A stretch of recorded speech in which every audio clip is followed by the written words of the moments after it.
नमस्कार दोस्तों, रोगलोग न्यूज़ में आप सभी का स्वागत है। मैं यशदीप पारे इस समय उपस्थित हूँ प्रेस क्लब में। यहाँ पर उपस्थित होने का क्या है कारण, यहाँ पर आज एक बालाजी की शोभा यात्रा निकलने वाली है 24 अप्रैल को। उसी से रिलेटेड यहाँ पर कई मुद्दों के ऊपर कई बातें बताई, क्या है मुख्य आकर्षण, इसको लेके एक प्रेस कॉन्फ्रेंस रखी गई। तो इसी को लेकर हमारे साथ यहाँ पर पदाधिकारी जी भी मौजूद हैं। नमस्कार सर। नमस्कार भैया। सर, क्या इस शोभा यात्रा का मेन आकर्षण का केंद्र है?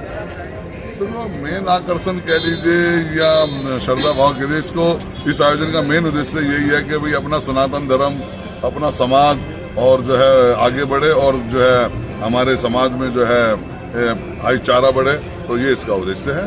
तो सर, जैसे कि आपने बताया कि इसमें कई कन्याओं की आप शादी भी करा रहे हैं, इसके बारे में थोड़ा सा हाँ, इसके बारे में मैं बताना चाहूँगा। देखिए, कहते हैं प्रभु भी उसी की पूजा स्वीकार करता है जो धर्म के साथ साथ राष्ट्र प्रेम करता हो और कुछ रचनात्मक कार्य भी करता हो।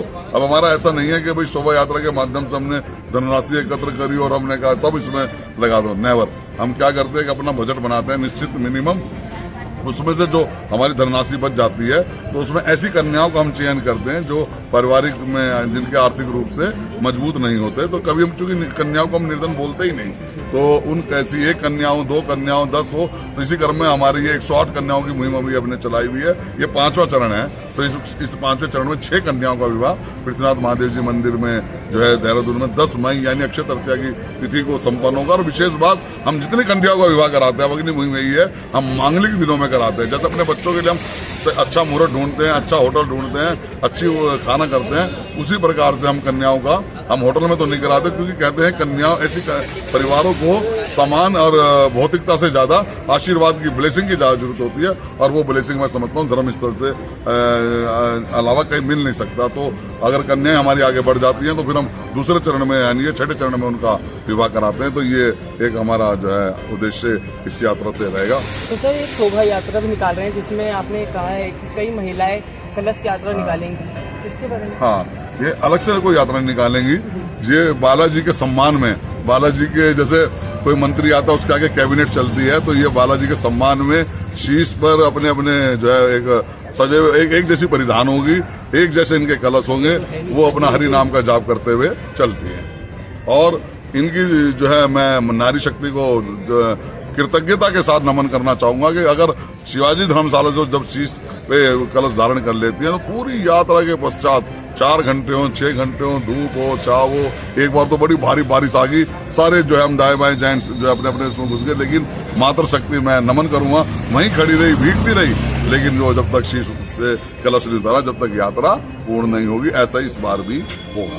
सर, एक और बात देखने के लिए आई, पाकिस्तान से डिवाइड के समय पे कुछ लोग आए थे, उनकी भी एक झांकी यहाँ पर देखने के लिए मिलने वाली है। ये जो हमारे पाकिस्तान जब डिवाइडेशन हुआ कहते हैं, तो उस समय के जो हमारे हिंदू भाई यहाँ पर आए तो उन्होंने एक उनका अपना पूरा परिवार है फरीदाबाद डिस्ट्रिक्ट में, तो वो लोग जो हैं सारे वैसे तो व्यवसायी हैं, कोई जो है नौकरी करता है, तो वो लोग अपने जो है समाज के लिए एक झांकी हनुमान जी की वो करते हैं। 51 कलाकारों की टीम इस बार भी देहरादून में आ रही है। और हमारे नवीन भाई ने हमें अवगत कराया कि भाई वो जो है रामलला की जो स्वरूप के भी इस बार दर्शन हमें कराएंगे। और विभिन्न संस्थाओं का, चाहे वो मां शाकुंभरी सेवा समिति हो, कायस्थ महासभा हो, अखिल भारतीय देवभूमि ब्राह्मण सभा हो, मैं किस किस का नाम लूं, सभी का सहयोग हमें जो है इसमें यात्रा में मिलता है। सर, एक और आखिरी सवाल ये भी है कि हमने सुना है कि जोत आपने 200 किलोमीटर दूर से मंगाई, 1500 किलोमीटर दूर से मंगाई, अब कितना मुश्किल रहा उसे यहाँ तक लाना?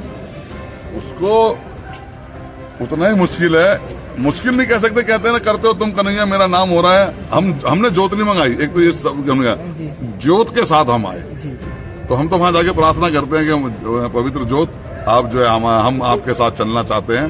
तो बाकी 1500 किलोमीटर का सफर है, आप समझ ही सकते हो कि दिया भी लेके अगर हम थोड़ा चलते हैं 10 बार वो हो जाता है, लेकिन वो जोत धीरे धीरे, मतलब आप समझ लीजिए 3 दिन का सफर करके, एक जोत हमारी रामलला मंदिर जो है अयोध्या से है और एक जोत हमारी मेहंदीपुर राजस्थान से यहाँ पृथ्वीनाथ जी मंदिर में है, जहाँ श्रद्धालुओं का तांता लगा हुआ है। अब इसका यात्रा का उद्देश्य ये भी है, बहुत से श्रद्धालु अपने काम की वजह से, अपने शरीर की वजह से, बुजुर्ग की वजह से नहीं आ पाते मंदिर, उनके दर्शनार्थ ये जोत जो है निकलते हैं, अपने अपने स्थान पे आप दर्शन करो। तो आप देख सकते हैं हमारे साथ मौजूद है। और 24 अप्रैल को जो ये शोभा यात्रा निकलने वाली है, इसको भी हम पूरा आपको दिखाएंगे। तो बने रहिए रोगलोग न्यूज़। सबसे बड़ा रोग क्या कहेंगे भाई?